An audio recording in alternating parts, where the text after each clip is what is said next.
नमस्कार दोस्तों, स्वागत है आपका एवन जी के स्टडीज में। आज की वीडियो में हम लेकर आए हैं वर्णमाला से संबंधित टॉप क्वेश्चन आंसर जो परीक्षा में अक्सर पूछे जाते हैं। अगर आप किसी भी परीक्षा की तैयारी कर रहे हैं तो ये वीडियो आपकी सहायता करेगी, इसलिए वीडियो को आप लोग पूरा देखें। इनमें से जितने भी क्वेश्चन के आंसर जानते हैं प्लीज़ अपना स्कोर कमेंट बॉक्स में ज़रूर दीजिएगा, और चैनल पर पहली बार आए हैं तो चैनल को भी सब्सक्राइब जरूर कर लीजिए। चलिए आगे बढ़ते हैं। आज का आपका पहला सवाल है, भाषा निर्माण की इकाइयों का सही अनुक्रम कौन सा है? आपके ऑप्शन से ए शब्द ध्वनि वाक्य पद, बी शब्द वाक्य ध्वनि पद, सी पद वाक्य ध्वनि शब्द, या डी ध्वनि शब्द पद वाक्य। सही जवाब है ऑप्शन डी, ध्वनि शब्द पद वाक्य। भाषा निर्माण की इकाइयों का सही अनुक्रम ऑप्शन डी, ध्वनि शब्द पद वाक्य है। अगला सवाल, च उपवर्ग का उच्चारण स्थान क्या है? आपके ऑप्शन से ए दंत, बी ओष्ठ्य, सी तालव्य, डी कंठ्य। च वर्ग का उच्चारण स्थान क्या है? सही जवाब है ऑप्शन सी, तालव्य। च वर्ग का उच्चारण स्थान तालव्य है। अगला सवाल, निम्नलिखित में से कौन सा पश्च स्वर है? आपके ऑप्शन से ए आ, बी छोटी, सी ज, डी ढ। निम्नलिखित में से कौन सा पश्च स्वर है? जवाब दीजिए। सही जवाब है ऑप्शन ए, आ पश्च स्वर है।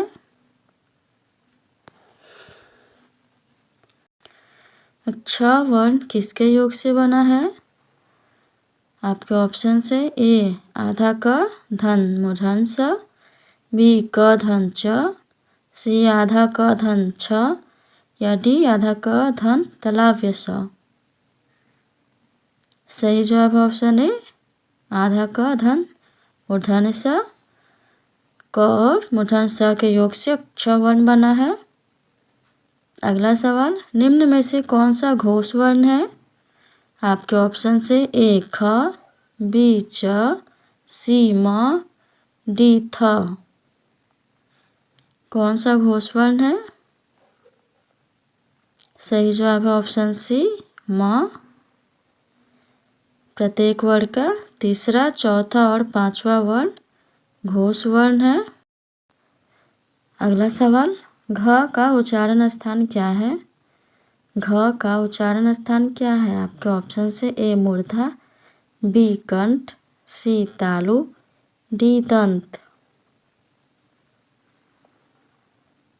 सही जवाब है ऑप्शन बी, कंठ। घ का उच्चारण स्थान कंठ है।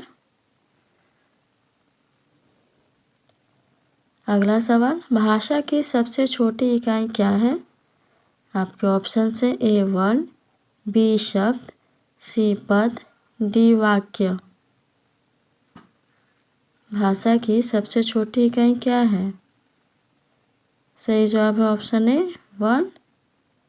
भाषा की सबसे छोटी इकाई वर्ण है।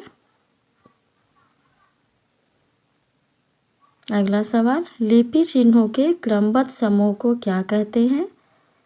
आपके ऑप्शन से ए अक्षर, बी वर्ण, सी वर्ण समूह, डी वर्णमाला। लिपि चिन्हों के क्रमबद्ध समूह को क्या कहते हैं? सही जवाब है ऑप्शन डी, वर्णमाला। लिपि चिन्हों के क्रमबद्ध समूह को वर्णमाला कहते हैं, याद रखिएगा। अगला सवाल, हिंदी भाषा की कुल वर्ण लिपियाँ कितनी है? आपके ऑप्शन से ए 44, बी 33, सी 52, डी 48। जवाब दीजिए। सही जवाब है ऑप्शन सी, 52। हिंदी भाषा की कुल वर्ण लिपियाँ 52 है। अगला सवाल, मात्रा के आधार पर स्वर कितने प्रकार के होते हैं? आपके ऑप्शन से ए 2, बी 3, सी 4, डी 5। मात्रा के आधार पर स्वर कितने प्रकार के होते हैं? सही जवाब है ऑप्शन बी 3। मात्रा के आधार पर स्वर 3 प्रकार के होते हैं, हर्ष, दीर्घ और प्लोत। अगला सवाल, किस समूह में सभी स्वर दीर्घ हैं? आपके ऑप्शन से ए बड़ी ए, ऐ ओ औ, बी री आ बड़ी ई बड़ी ऊ, सी अ आ बड़ी ऊ औ ऐ, या डी अ आ छोटी ई बड़ी ऊ या री। बताइए। सही जवाब है ऑप्शन ए बड़ी ई ए, ऐ ओ औ। बड़ी ई ए, ऐ ओ औ ऑप्शन ए सभी स्वर दीर्घ है। अगला सवाल, निम्नलिखित में से किस स्वर को संयुक्त स्वर माना गया है? आपके ऑप्शन से ए आ, बी बड़ी ऊ, सी बड़ी ई, डी ऐ। जवाब दीजिए। सही जवाब ऑप्शन डी ऐ। हिंदी में मुख्य रूप से 4 संयुक्त स्वर हैं, ए, ऐ ओ औ।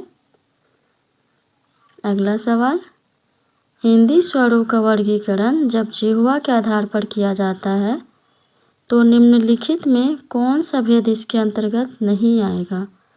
आपके ऑप्शन से ए अग्र स्वर, बी मध्य स्वर, सी पश्च स्वर या डी विवृत स्वर।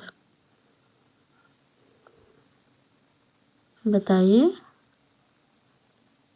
सही जवाब ऑप्शन डी विवृत स्वर।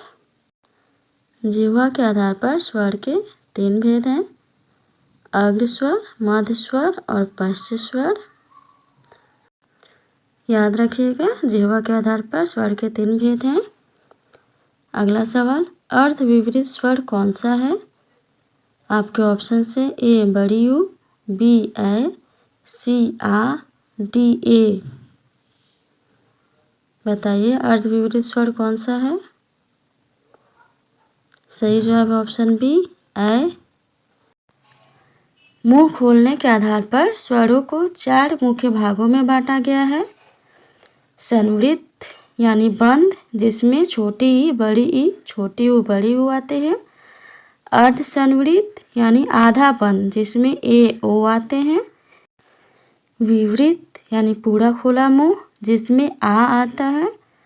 और अर्ध विवृत, जिसमें आधा मुंह खुला होता है, इसमें अ, ऐ, औ, आओ आते हैं। याद रखिएगा। अगला सवाल है, किस समूह के वर्णों का स्थान मूर्धा है? आपके ऑप्शन से ए तलाफशा, ह, च, छ, बी मूर्धन्सा, री, ट, ठ, सी दंसा, त, थ, द या डी अ, क, ख, ग। बताइए किस समूह के वर्णों का स्थान मूर्धा है? सही जवाब है ऑप्शन बी मूर्धन्सा, री, ट, ठ। मूर्धा से किस वर्ण का उच्चारण स्थान होता है? देखिए, री, ट, ठ, ड, ढ, अड़, र मूर्धन्सा। तालु से छोटी बड़ी च, छ, ज, झ, इय, य तलाव्यश।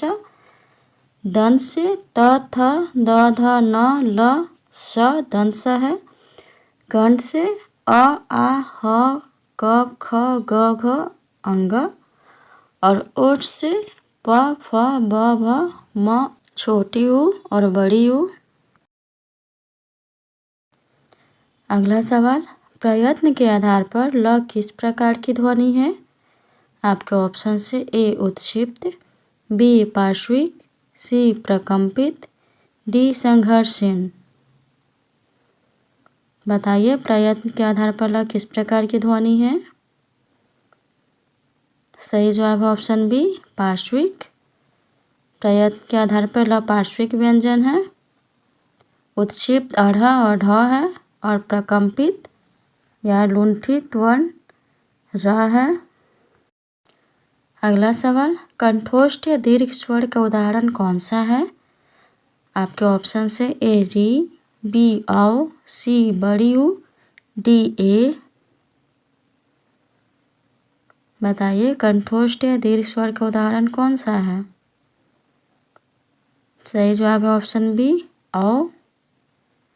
दीर्घ स्वर में आ, बड़ी ई, बड़ी ऊ, ए ओ औ आते हैं। अ और ओ मिलकर औ बनाते हैं।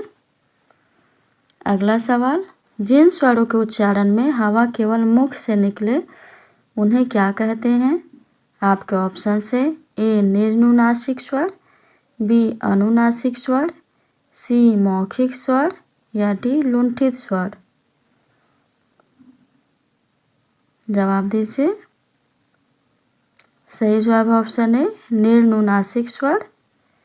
निर्नुनासिक स्वर में ध्वनि केवल मुख से निकलती है, जैसे अ, आ, छोटी बड़ी, छोटी ऊ, बड़ी ऊ, ए ओ औ। और अनुनासिक स्वर है जिनकी ध्वनि मुंह और नाक दोनों से निकलती है, जैसे आँख, गाँव, चांद में प्रयुक्त स्वर जिनमें चंद्र बिंदु होते हैं वो अनुनासिक स्वर होते हैं। अगला सवाल, निम्नलिखित में से कौन अवृत मुखी स्वर है? आपके ऑप्शन से ए छोटी ई, बी बड़ी ऊ, सी ओ, डी छोटी ऊ। बताइए कौन अवृत मुखी स्वर है? सही जवाब है ऑप्शन ए छोटी ई। होठों के आधार पर स्वर के दो भेद होते हैं, अवृत मुखी स्वर और वृत मुखी स्वर। अवृत मुखी स्वर वे होते हैं जिनके उच्चारण में होठ गोलाकार वृत्त के समान नहीं होते हैं, जैसे अ, आ, छोटी बड़ी, ए। और वृत्त मुखी स्वर में जिनके होठ गोल हो जाते हैं उनमें ऊ, बड़ी ऊ, ओ, औ शामिल है। याद रखिएगा। अगला सवाल है, संयुक्ताक्षर व्यंजन का समूह कौन सा है? संयुक्ताक्षर व्यंजन का समूह कौन सा है? आपके ऑप्शन से ए अक्ष, त्र, ज्ञ और श्र, बी अक्ष, त, ज्ञ, श्र, सी तलाप्ष, मूर्धन्य, दंश, ह या डी य, र, ल, व। बताइए। सही जवाब है ऑप्शन ए अक्ष, त्र, ज्ञ और श्र। छ आधा क और मूर्धन्य स से बनता है, त्र आधा त और र से, ज्ञ ज और ञ से और श्र आधा तलाप्ष और र से। तलाप्ष, मूर्धन्य, दंश और ह ये ऊष्म व्यंजन है, य, र, ल, व अंतस्थ व्यंजन है। याद रखिएगा। आज के लिए इतना ही। आपको ये वीडियो कैसी लगी कमेंट बॉक्स में ज़रूर बताइएगा। अगर वीडियो अच्छी लगी तो प्लीज़ लाइक और शेयर ज़रूर कर दीजिए, और चैनल पर पहली बार आए हैं तो चैनल को भी सब्सक्राइब ज़रूर कर लीजिए। धन्यवाद।